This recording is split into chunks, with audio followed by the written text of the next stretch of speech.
All right, Baruch Hashem, welcome to Sunday night, the eve of Tes Nisan. This is our 28th letter. Tomorrow night will be the eve of 10 Yud Nisan with our 29th letter, which means that Tuesday night, Amiatz Hashem, will be the eve of Yud Aleph Nisan, the Rebbe's actual birthday, and our 30th letter.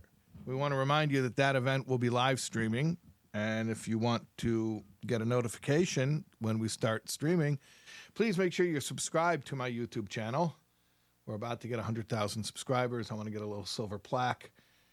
YouTube gives you a silver plaque if you get 100,000 subscribers, and I can put it up on the wall in the new SoulWords house. Speaking of the new SoulWords house, our first event, I was just there earlier today. It's crazy. Like the contractors, there's literally still wet paint there and fixtures going up and all chaos. But by Tuesday night in Amiatz Hashem, it'll be beautiful. So if you would like to attend, I think there are literally maybe like 3 or 4 more spots. I have 40 chairs and 3 benches. So like there's really 49 real spots. And I think we have like 45 already booked. So the link is below. Also, since we're mentioning links below, the link to order the 4 cups Haggadah is below. Order it today. You'll still get it in time for the Seder. This is a recovery Haggadah that I edited. It's full of chasidus. You can get it as a gift for someone. Also, please remember the link below for the Koil Chabad Pushka app. And let's do a little tzedakah. And of course, we do this because we're learning the letters as a preparation for the Rebbe's birthday. So part of our birthday present to the Rebbe is learning. The other part of the birthday present is tzedakah. So we're going to give a little tzedakah here with the Koil Chabad Pushka app.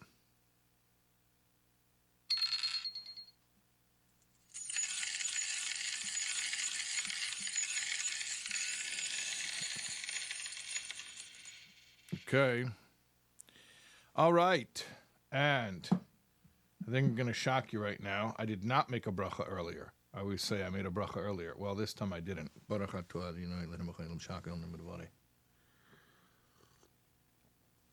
Okay. Let's learn today's letter, which is from the Igros Chelik Tes Vav, from the 15th volume of Igros. It's letter 5331. Baruch Hashem Gimel Nisan Tavshin Yud Zayin, Brooklyn, New York. Lichved Mar Eliezer Steinman. Shalom Uvracha. Anyone who is a student of Israeli literature will know the name Eliezer Steinman. He was considered to be one of the greats. Maybe not as popular as other names because his work was more highbrow, but definitely he is respected among those who were responsible for creating literature, real literature, high quality writings in that era. You know, we're talking about Tafshin Yud Zayin, we're talking about the 50s. I think he passed away in 1970. Yes, he did, in Tafshin Lamed. He has an interesting backstory, which is that he was originally from Kishinev, where he was a child prodigy in yeshiva. He was raised religious. He was a genius of a student in yeshiva, and I think he received smicha. He received rabbinic ordination as a teenager, maybe 15 or 16 years old.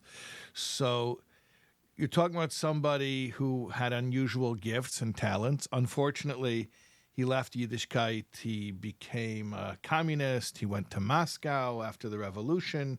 Then eventually he made Aliyah. He moved to the Holy Land.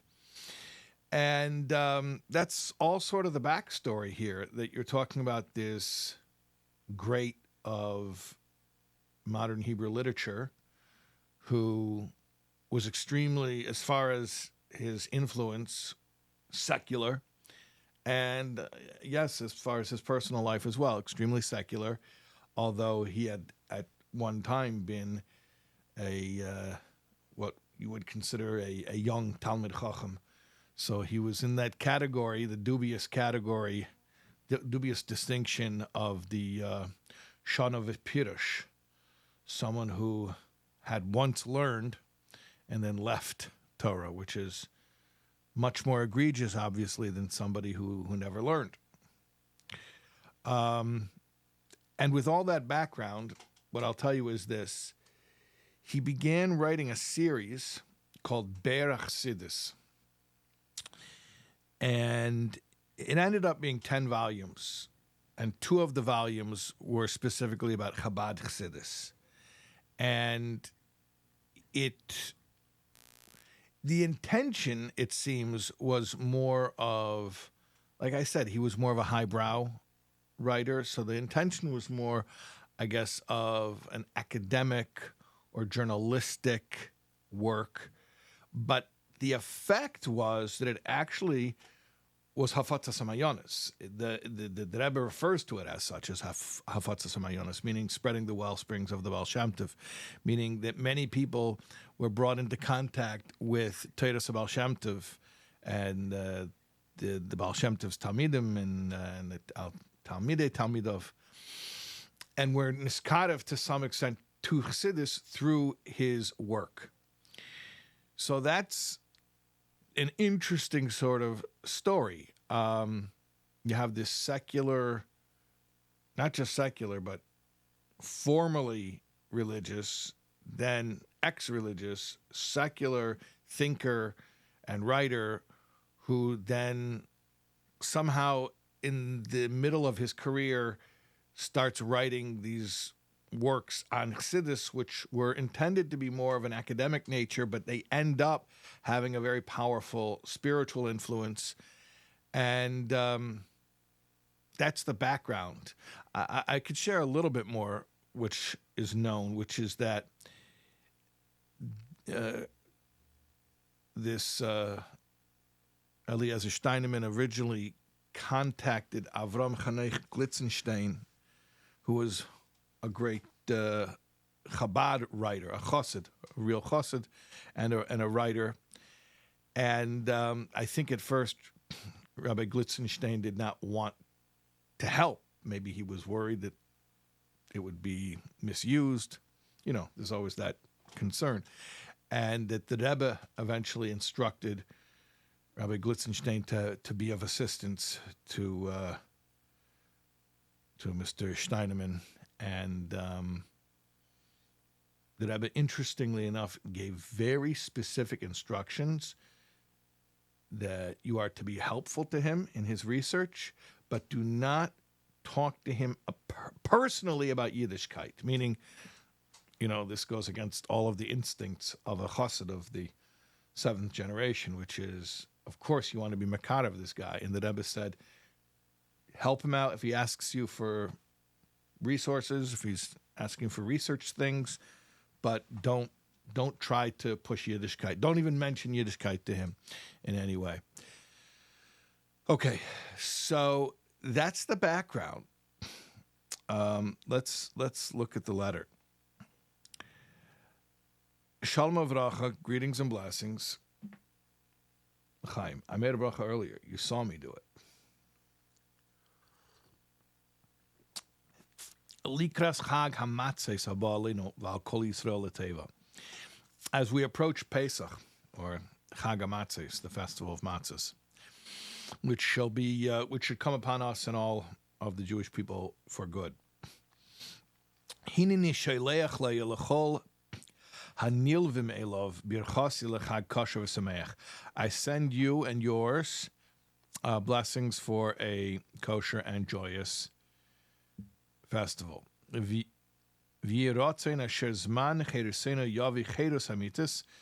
it be God's will that the festival of our liberation should bring liberation. Chasidus begeshem of oruach, both material liberation as well as spiritual liberation. Ma'alames vestadim, from all concealments, from all coverings. Makol davarim avalbul avedus Hashem b'simcha, and anything that interferes with serving Hashem joyfully. That should all be, we should be redeemed from all of that, liberated from all of that. Ulahamshich misimcha zu al kol hashana kula, and then we should spread forth that simcha to the whole year. It shouldn't just be for Pesach, it should last all year.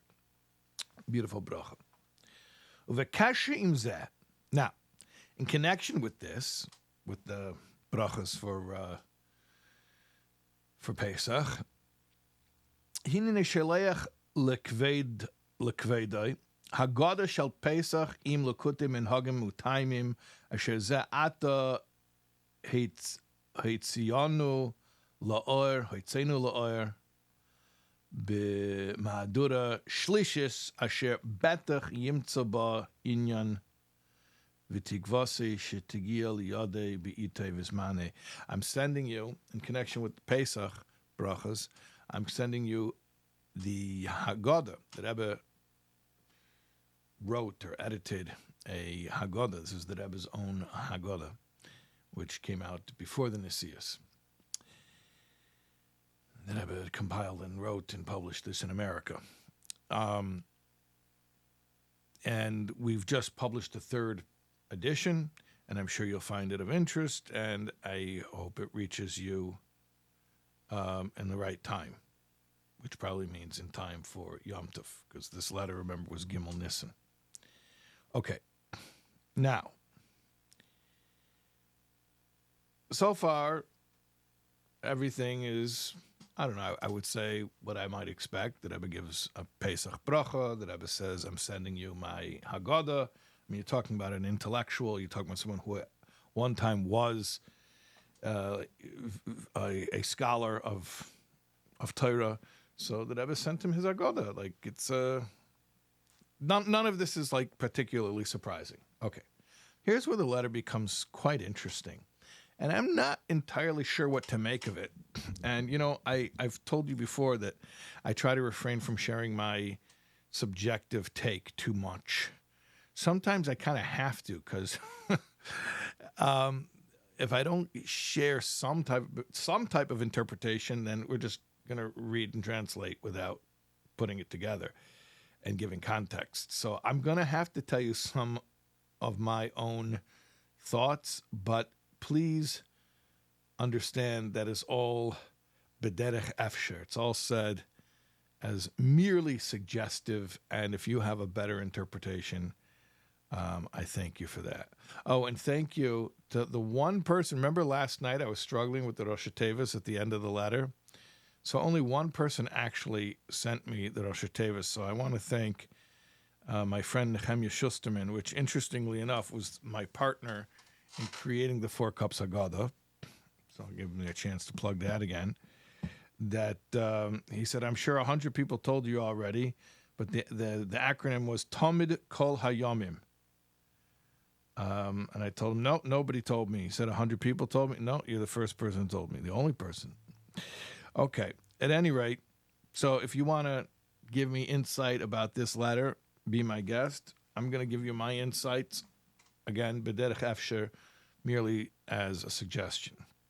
Okay. Umidei dabri boy uvachol eis asher ani roya es svarav oy nizker behem. Now, every time I see your books or I think about them, choy shavani al dvar schusei hachi godel asher zocha lahafetz hamayones chutza b'chugim asher lulehu miyodea masay hayu megiyam sham. I think about the great schus that you have, the great merit that you have, that you merited to spread forth the well springs. That's how we talk about teachings of Chassidus, the Baal Shem Tov's teachings, which are called the Mayonis, based on the famous story, the Baal Shem Tov's Aliyas and Neshama, when he encountered the soul of Mashiach in heaven and asked the famous question, Emose Kosimar, when is the master coming? And Mashiach told the Baal Shem Tov, when your mayonis, when your well springs, meaning your teachings, are spread, chutza, are spread out. So the Rebbe says, every time I see your Sforim, that I was talking about his Berach Chassidus series that I mentioned earlier, or I think about them, I think about the tremendous merit that you have, that you merited to spread out the wellsprings of Chassidus among those circles of people that without your work, who knows when Chassidus would have reached them. I think it's interesting that Rebbe says, who knows when it would have reached them. Not if it would have reached them, because sooner or later, Chassidus is going to reach every single Jew. But when would it take? How long would it take? When would it reach them? You know, without your work, it's not easy to think of how else it would have happened very soon. And that's a tremendous schus that you have, that you're the one who brought, I mean, that's part of the definition of chutzah. Chutzah means to places where you would least suspect chassidus to reach. So what a tremendous schus you have. But here's what I want to explain. The Rebbe is not just saying you have a schus that you were mefetz mayonis, that you spread the well springs. The Rebbe is saying you have a schus that gave you the ability to have the schus that you were mefetz mayonis. You understand? We're talking about two schusim. You have to take this slow. Okay. You ever heard people use the expression tizkul mitzvahs? That expression always bothered me. Like, really, it actually annoyed me. Like, you do someone a favor. Like, usually it's like a ride. Like, can I have a ride? Sure. And you drop them off and they say tizkul mitzvahs. Now, they're saying because that's just what we say. But it always bothered me because I'm like, tizkul mitzvahs means you should merit to do mitzvahs. What do you mean I should merit to do mitzvahs? I just did a mitzvah. It sounds ungrateful. It's like, it's like telling someone, oh, you should accomplish something for once. But I just did accomplish something. But then it finally clicked for me. Actually, I'll tell you what made it click for me. There's a sikha from the Rebbe about Yosef HaTzadik, how he was zeicha to save the whole world. There was a global famine, and he was the one who told Pirate to store up the grain. And if you trace the whole story back, the way he became a dream interpreter and was in a position to save the whole world was when he initiated conversation with the baker and the butler in prison. So the Rebbe says basically he had this schus of being friendly, being compassionate to strangers, even when he was in a difficult situation, and he could have said, I'm not in the mood to make small talk with strangers right now. And because he had that schus, well, megalglin schus al yidei zakai. You know this expression, right? Megalglin schus al yidei zakai means literally we roll a merit through one who is meritorious. That someone who already has one schus, so another schus will come about through that person. So megalglin schus al yidei zakai. Basically, because Yosef had the one schus, he was friendly in prison to these strangers. He ended up having an even bigger schus, which is he saved the whole world from famine. I remember Moshe Kotlarski, Alav Shalom, used to say all the time, how do you know that Rebbe was happy with the job you did? He would give you another job. It's like that's the emes megalglin schus al yidei zakai, right? So basically, the Rebbe says, you have this schus that the Rebbe doesn't say it explicitly, but it's kind of implied here. You, of all people, right? You're not a rabbi. You're not somebody who set out to be a source of spiritual guidance and inspiration. Your whole career is a secular career, and you, of all people, ended up being the one who, Lepoil, you're the one who got Chassidus into these circles of people. So you must have not that you do have a schus for having done that. You do. But it's even deeper than that. You must have some other schus that it was megalgal, that schus to come through, that you were already a zakai in respect to some previous schus. Do you follow me? Some previous schus that made you meritorious, that now this schus should come through you, because really, otherwise, it's kind of implausible. It doesn't even make sense. Why would you be the guy? Now, I know that sounds like a very underhanded compliment, the way that I'm saying it. And it's not meant to be harsh, but there is sort of a tone here of isn't it weird? Weird is maybe not a nice word, but it's kind of funny that you're the guy who was responsible for all of this chasidus being spread out. So we must say that somehow you deserve to be the one. Somehow you did something previously that made you deserve to have this tremendous chus. Because otherwise, it's just so random, doesn't really make sense. You follow what I'm saying? There's another layer of this as well. And this is also speculative. And I got this actually. I called my friend Asi Spiegel, who's in Tzfas, because when I need to know something about modern Hebrew literature and all this kind of stuff, he's my go-to guy. He's my go-to guy for a few things. But Israeli culture and stuff, he's definitely my go-to guy. So I called him up, and he told me, a number of things. One of the things he's saying is, imagine you're like this giant of literature, Eliezer Steinman is a name. He's like what we call in America, Pulitzer Prize winner, a level, a whole shame dover.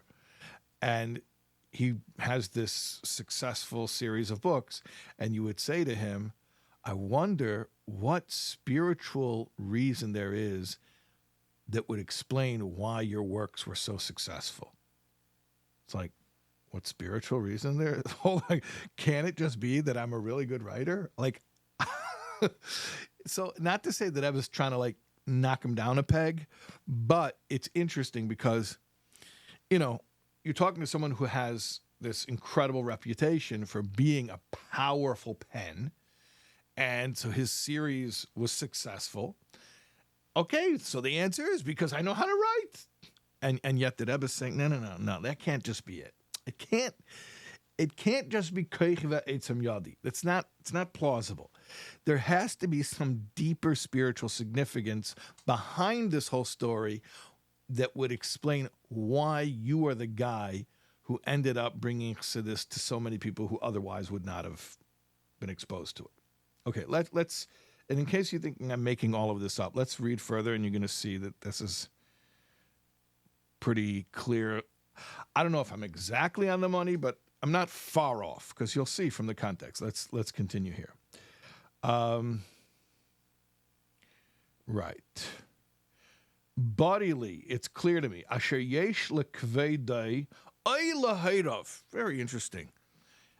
You or your parents, and by the way, Eliezer Steinman was an orphan at a young age. This is also something that Abasi told me, that he writes in one of his books how he was raised by his uncles because he was orphaned at a young age. So it's interesting that Rebbe says, to you or your parents, there must have been Eza schus miuchedus, some special schus, some special merit. Asher gilgulus chus harabim anal al yodei, that caused that, again, this term is megalgalin, this rolling, this devolving of this schus harabim, the aforementioned schus harabim. Schus harabim is the merit of the many. The merit of the many is that you brought chasidus to the masses. But the fact that you have the schus to bring chasidus to the masses must have been based on some previous schus that you, or perhaps your parents even, have. And that's how you earned that ability to be the one. Because otherwise, why you? In other words, there's plenty of people who are actual mashpiyim, who their whole job is to learn Chassidus and teach Chassidus, and their whole goal in life is to teach Chassidus. that wasn't your goal. That's not like that's not your career. And yet, look, you're the guy. In reality, you're the guy, and that's a huge schus. So there must be a previous schus that gave you this schus. It's an interesting concept. That when somebody has some, I would say, like maybe unexpected success in something good and holy, it doesn't happen randomly. Like, what's up? Why that guy? Why that guy? Okay, it's not random. There's a reason why that guy. Now, you're going to say to me, okay, so who cares? Like, so there's a reason. Like, who can know such things anyways? So that's what the Rebbe addresses next. V'im yishal hashoyel, and if someone were to ask, lamai nafkamina, what difference does it even make practically? Li, to me, ladas, b'meh zacha tvei, what was this extra merit? Well, the Rebbe says, I'll tell you. Hine reishis yedua asher hayediyah ba'avedas ha'adam yesh ba lahavi tayelis la'achedim. First of all, it could be of benefit to others. The knowledge of it could be of benefit to others. Ve'efsher gam li, and possibly also to me. I was like floored when I read that phrase, ve'efsher gam li. Also maybe for me. I mean, do you understand what the Rebbe was saying? The Rebbe was saying, certainly there's some type of schus that you have, why you were the one who got to spread out all of this chasidus to all these people. And if you're going to say to me, well, who cares what it is? What's the practical difference? Well, I'll tell you a practical difference. One practical difference is if we could identify what schus this is, like was there a certain kapitel tilim you said before you started writing, whatever, I don't know. But if we could figure it out, if we could identify what it is, well, other people could also do that. And maybe I would like to do it. It's very powerful. I mean, you're thinking about the Rebbe, just in terms of the Rebbe as involved in Hafatzas HaMayonos, the Rebbe as a purveyor, a teacher, a disseminator of Chassidus, and like there's, dare I say, this shtickle kines sofrim here of like the Rebbe saying, wow, I would also like to be able to succeed in Hafatzas HaMayonos like you did. If we could identify what you did that be zeicha to be that guy, I will go out and do that too. Was there a special city you davened from? I'll go daven from that city. I mean, I'm being a little bit lighthearted with my examples, but I'm saying it's an incredible thought that the Rebbe is basically saying to this guy who is not frum. And like I said before, he was a Shano Pirish. He was somebody who had been frum and he left Yiddishkeit. And the Rebbe is saying to him, what schus do you have? If we could just know other people could do it, and maybe I would do it myself. Maybe I would do it. Afsher gamli. All right, so that's one reason why it's relevant to figure out, to pinpoint what your schus was.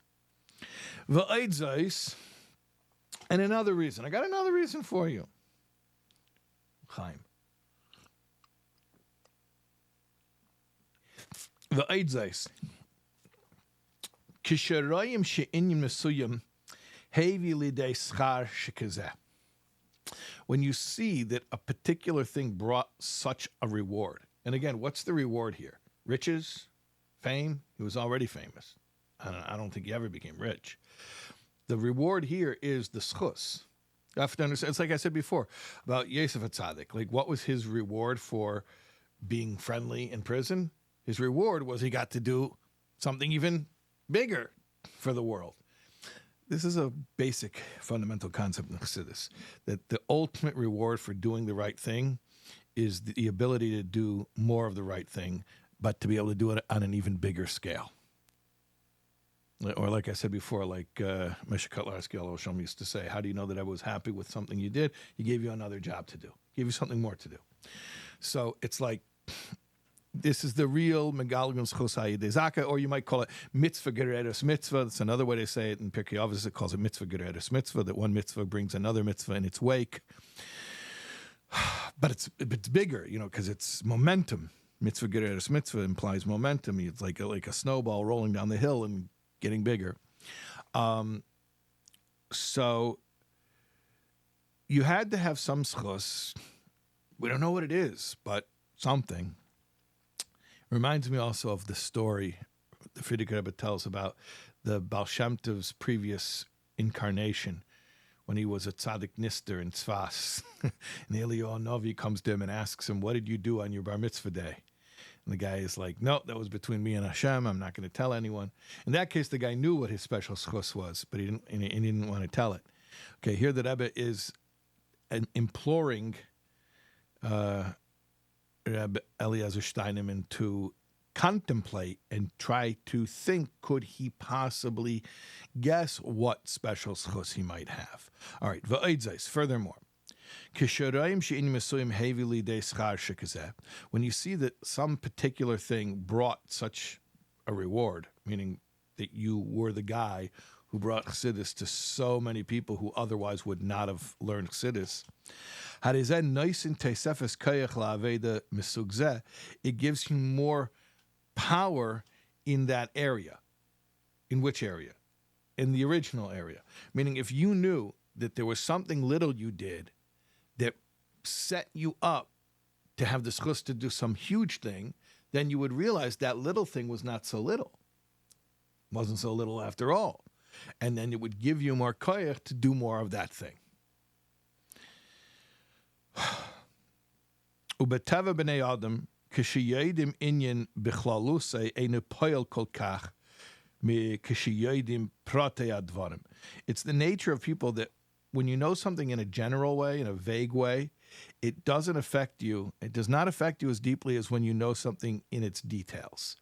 In other words, like it would be helpful as far as motivation for you to try to figure out specifically what this schus is.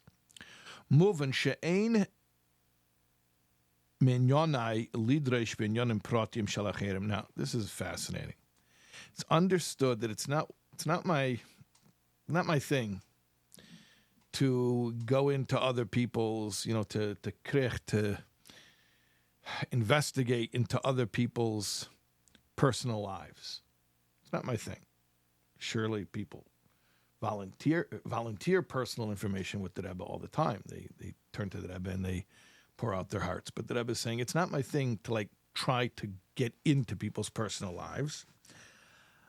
And here it seems like maybe the Rebbe is, because he's saying, could you think, try to think something you did, something, that nobody would know about, only you would know. The Rebbe is not saying any of this explicitly, but it's sort of implied, like some little thing, some personal thing, like maybe it was your parents even. What might it be? So the Rebbe is like, by the way, it's not my thing to investigate people's personal lives. However, you see that what it translated to was this other merit of spreading out the wellsprings of Chassidus to the multitudes.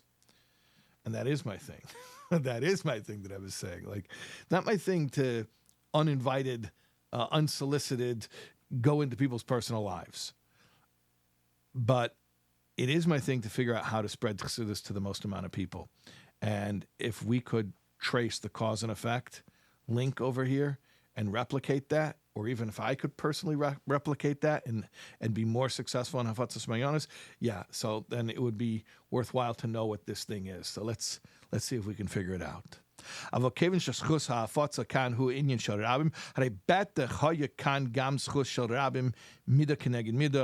So certainly there has to be some type of schus harabim mida keneged mida, meaning the nature of the original thing may be personal, but because it ultimately evolved into something that gave you this schus harabim, where you were mezakeh the multitudes and the masses with learning Chassidus or learning about Chassidus. So therefore, that original thing now it almost becomes like public property in a certain way. Like it has relevance to the public. So again, forgive me for getting deep into your personal life. And, you have to assume here that Rebbe is, even b'das tachton, I'm saying set aside all of the holiness here and just think about it in terms of psychologically, how is Eliezer Steinman supposed to take this? He's probably going to think back to his old life when he was frum. He's going to probably think about his childhood growing up in the Al Tehaim and how he was raised and what it was like learning in yeshiva, right? So it's like triggering a lot of memories of that time in his life. Okay, I'm saying aside from any of the spiritual explanations of what's happening here in this correspondence, which is above my pay grade, he's probably going to start thinking back to his youth and to the mitzvahs that he did. And maybe pinpoint that there was something special that he did that might explain why he went on to inexplicably, in a way that's very out of character with the rest of his career trajectory, become this huge purveyor of chasidus to so many. Okay. Bechavod u'bebirkas hachag, with respectful blessings for the Yom Tov and the Rebbe's name. Fascinating letter. Oh, I should mention to you, should have said this at the very beginning, but this was suggested to us from one of the viewers of 30 Letters in 30 Days. I don't know if she wants me to say who she is, say her name, but one of our viewers sent me this letter and said, could you teach this letter?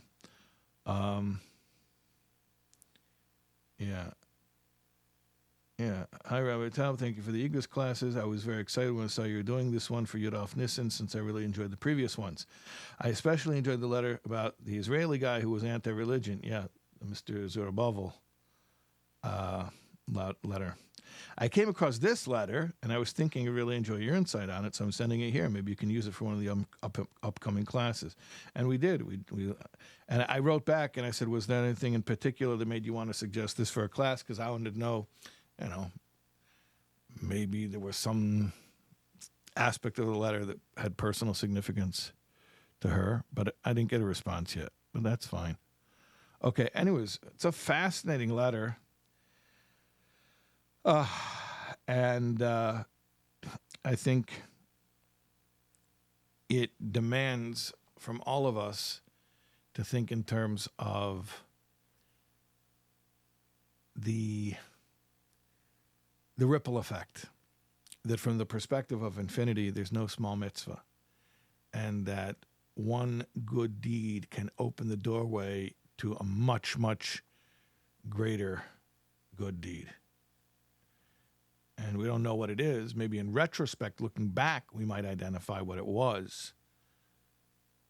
And I think also the concept of when you do accomplish something great, that Rebbe is saying it is useful to think about your spiritual path that led to that. When you've accomplished something big, like why? Why were you the guy? Like, could have been, whatever. I'm not here to talk about my personal life, but when I read the letter, I was definitely thinking about certain things where it was like, things that I'm proud of, that are good things that I think are, things that in English you would say something to write home about, and by Chassidus we would say something to write to the Rebbe about. There's certain things that I've been able to do that I've definitely written to the Rebbe about, and with good feelings of being able to bring good news, and the Rebbe is saying you should stop a second and think, like, why were you the one who did it? And it's true. Sometimes it doesn't make sense. Like, would have made more sense for other people. This is clearly the case here. Logically would have made more sense for someone else to have been the one who had this schus. So why did Hashem pick you? Unless you say, well, lamai nafkamina li, what does it matter to me to know? Well, it does matter. Because A, maybe we could replicate it, maybe we could tell other people to do it. Also, B, maybe it'll motivate you more to have extra motivation in that area, knowing how it led to something greater than what you were anticipating. Anyways, I can definitely connect to this on a personal level, and I'm hoping that you out there can connect to it. Maybe you'll write to me and you'll let me know about what this brings up for you. I'd be interested to hear that. Okay, ladies and gentlemen, tomorrow night is our second to last letter. We are drawing to the culmination, the climax of our 30 letters in 30 days. We'll see you tomorrow night.